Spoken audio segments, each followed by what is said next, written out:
13h31, c'est Crime Story, les rendez-vous d'Alfred Hitchcock racontés par Serge Sauvion. Aujourd'hui, La marée n'attend pas de Gordon Lord.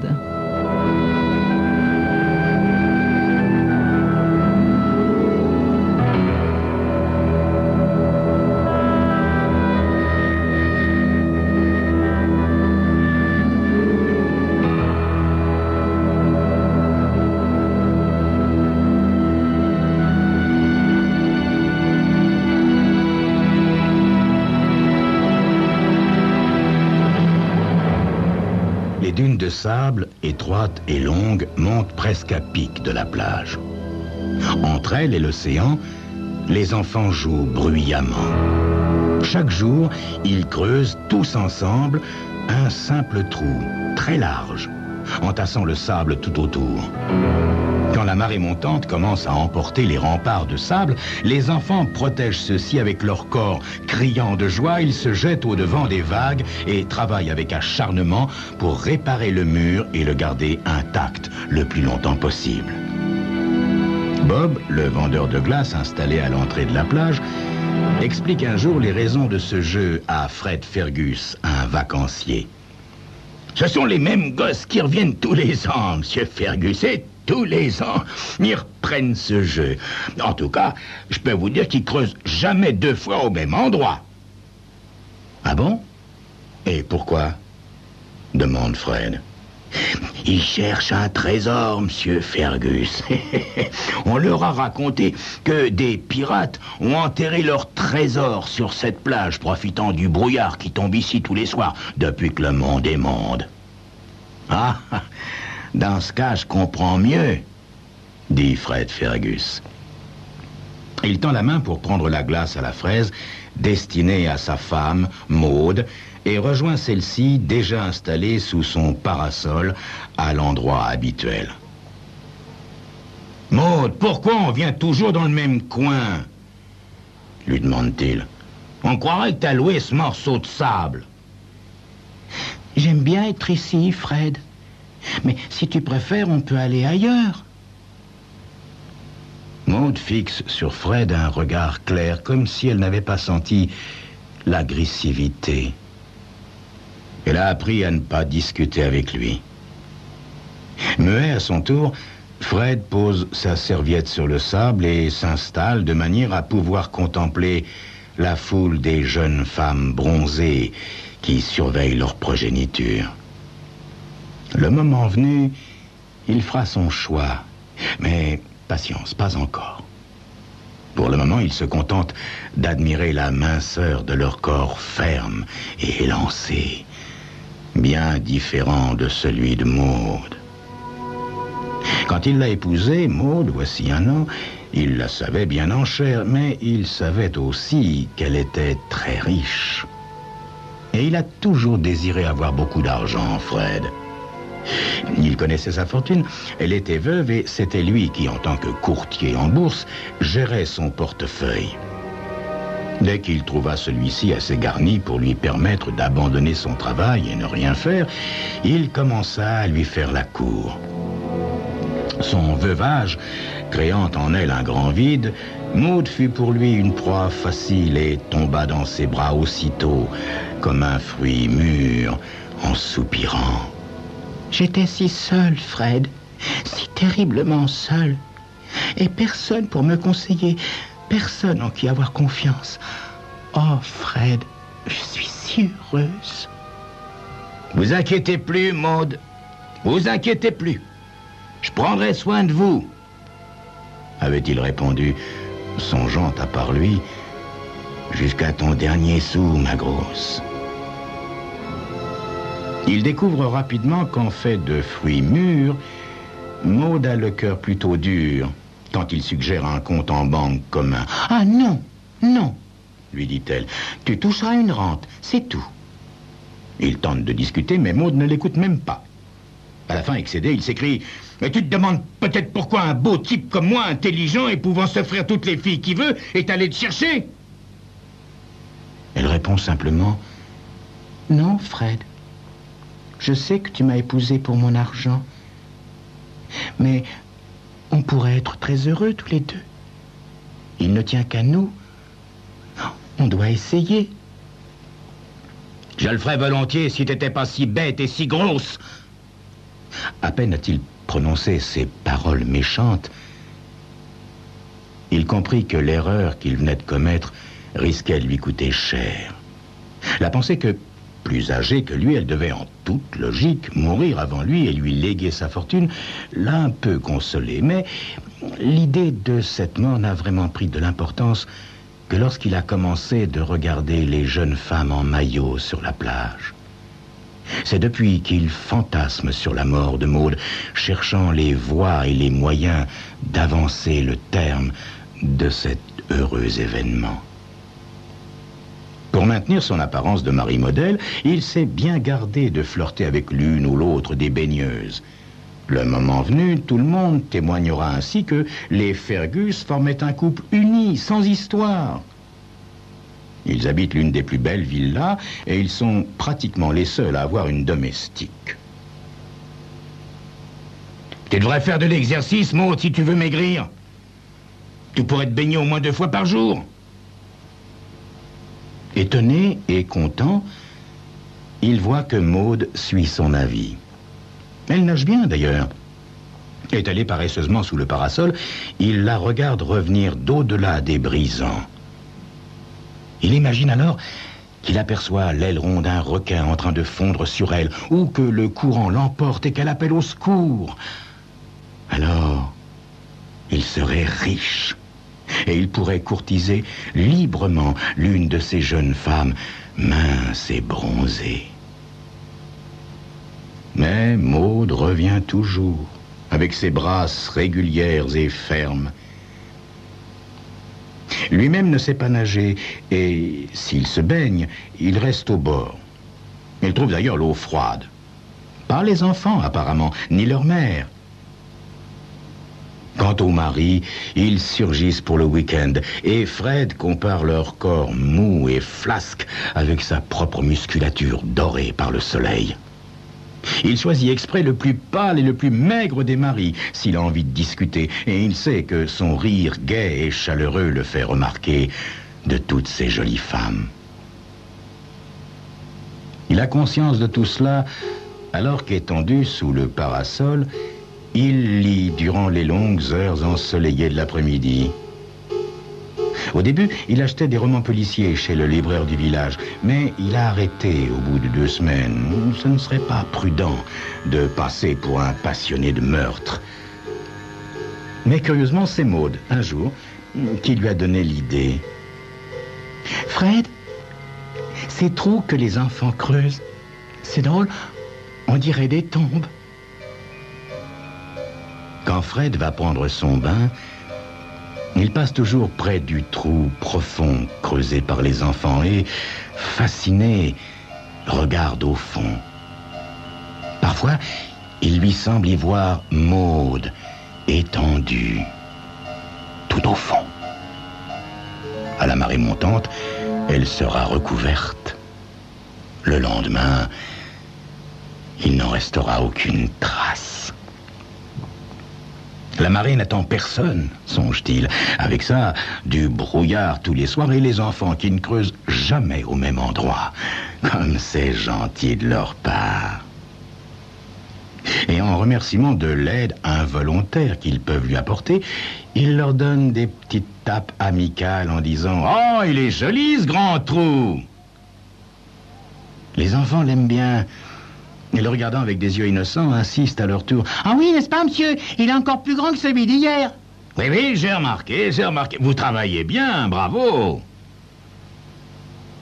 Alors, guidé par le calendrier des marées, Fred se décide à fixer une date.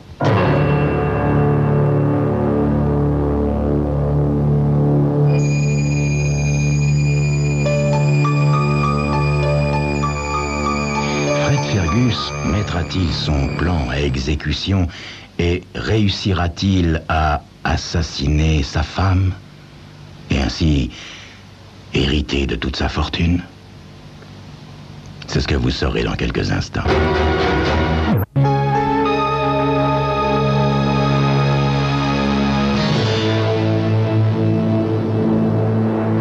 Louis XIV, la marée sera au plus bas à 6 heures du soir.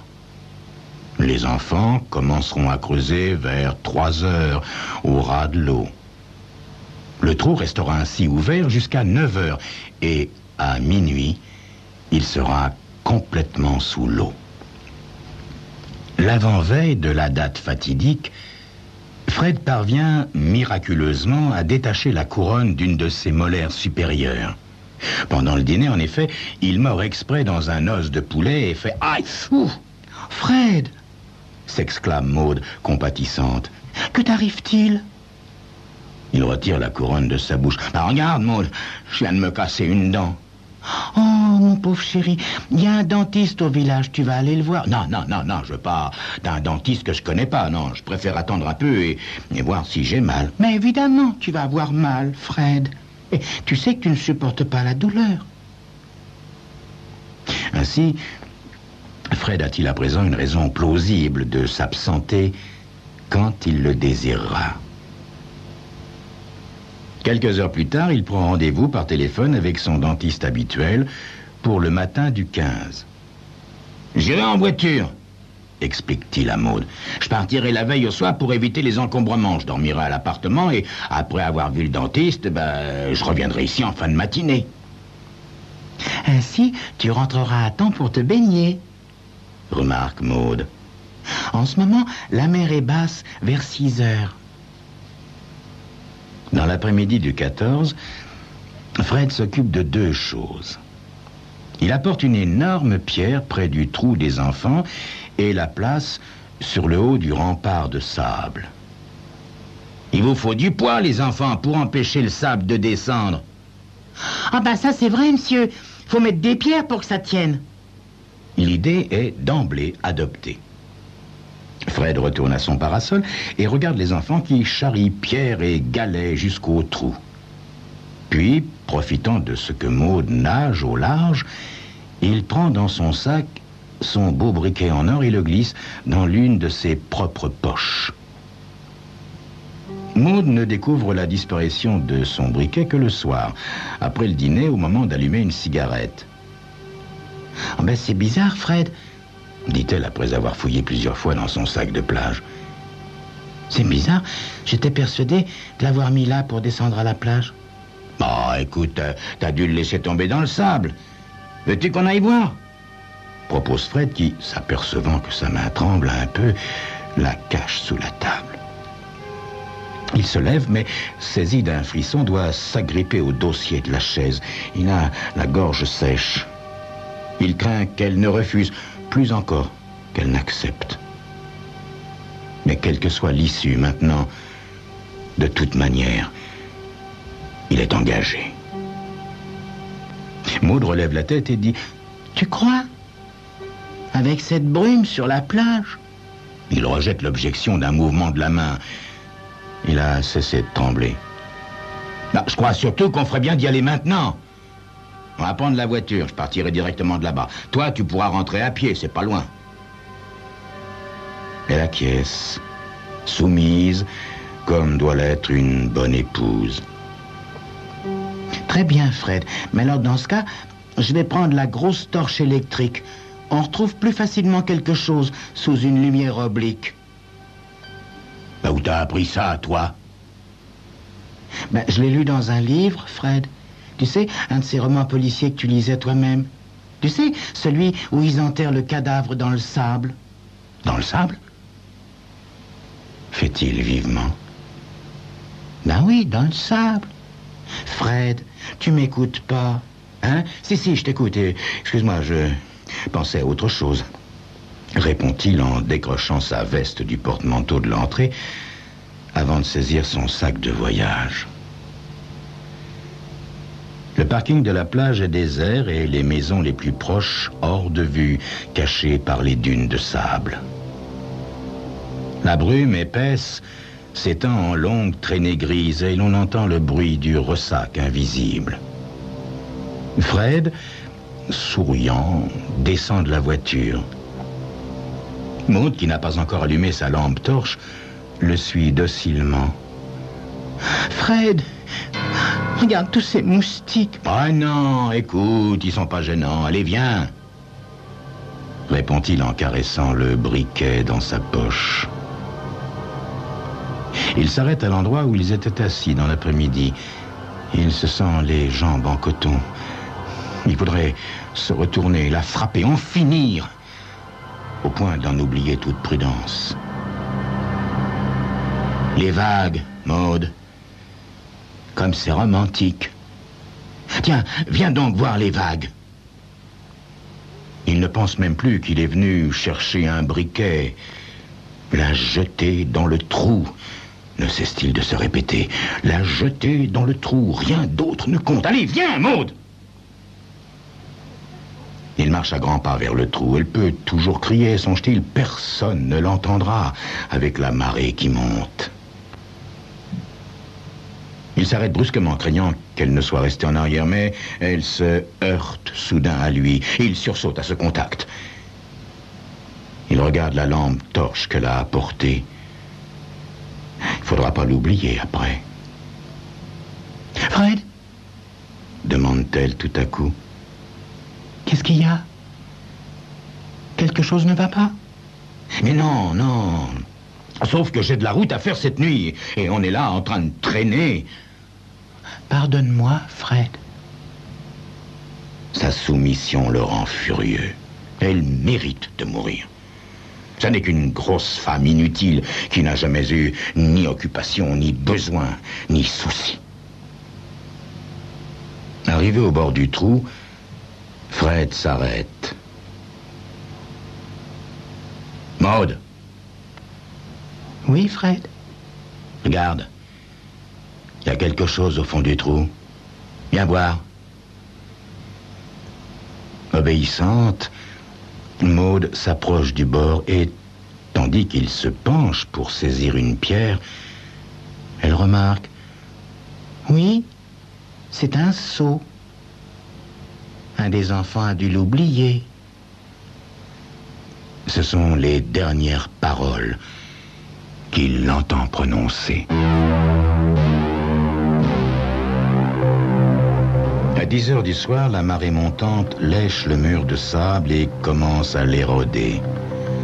Le sable humide glisse sur le corps sans vie étendu au fond du trou. Le mouvement des vagues se charge de le combler de sable et de galets, comme le ferait un bulldozer, laissant finalement une surface unie. Une fois la marée redescendue, il ne reste plus aucune trace de l'excavation de la veille. Dans l'après-midi, les enfants, comme tous les jours, creusent un nouveau trou un peu plus loin. Vers les 4 heures, Madame Fred Fergus apparaît sur la plage. « Votre mari n'est pas là aujourd'hui, madame ?» demande courtoisement l'une des jeunes femmes en passant près de son parasol. « Non, » répond Maud. « Il a été obligé d'aller en ville. » Elle a un sourire doux, suit d'un regard songeur les évolutions des enfants. Craignant de déranger, la jeune femme s'éloigne. Maud s'étend sur sa serviette et continue d'observer les enfants. Exactement comme Fred les a, jour après jour, regardés creuser leur trou en bâtissant soigneusement son plan. Pauvre Fred. Tout ce qu'il faisait était cousu de fil blanc. Lui faire la cour, calculer les droits de succession, faire le compte de ce qu'il pouvait s'attendre à toucher. Maud regarde un instant fixement le sable qui le recouvre, irrévocablement songeant à la manière maladroite dont il l'a attiré dans son piège, oubliant même, dans son impatience, de chercher le briquet. Que de risques, malgré tout, Maud a couru la nuit dernière. En effet, il lui a fallu abandonner la voiture de Fred à 15 kilomètres de l'autre côté de la baie et revenir à la nage près d'1 kilomètre dans l'eau glacée, puis marcher une bonne heure le long de la plage couverte de brume. Elle est rentrée épuisée à la villa. Mais elle ne craint rien. Quand la police viendra lui dire qu'on a retrouvé la voiture abandonnée de son mari, elle n'aura même pas à simuler un quelconque chagrin. Elle a vraiment de la peine. Elle est sincèrement désolée que Fred n'ait jamais été un bon mari. Elle a espéré, pourtant presque jusqu'à la fin, qu'ils pourraient arriver à s'entendre, elle et lui. Elle se souviendra sans doute toujours de son dernier regard, de cet air surpris qu'il a eu alors qu'il se baissait pour ramasser une pierre, lorsqu'il a vu la grosse torche électrique s'abattre sur lui. Pauvre Fred. Il ne pouvait tout simplement pas imaginer que cette bonne grosse Maude fût capable de le tuer.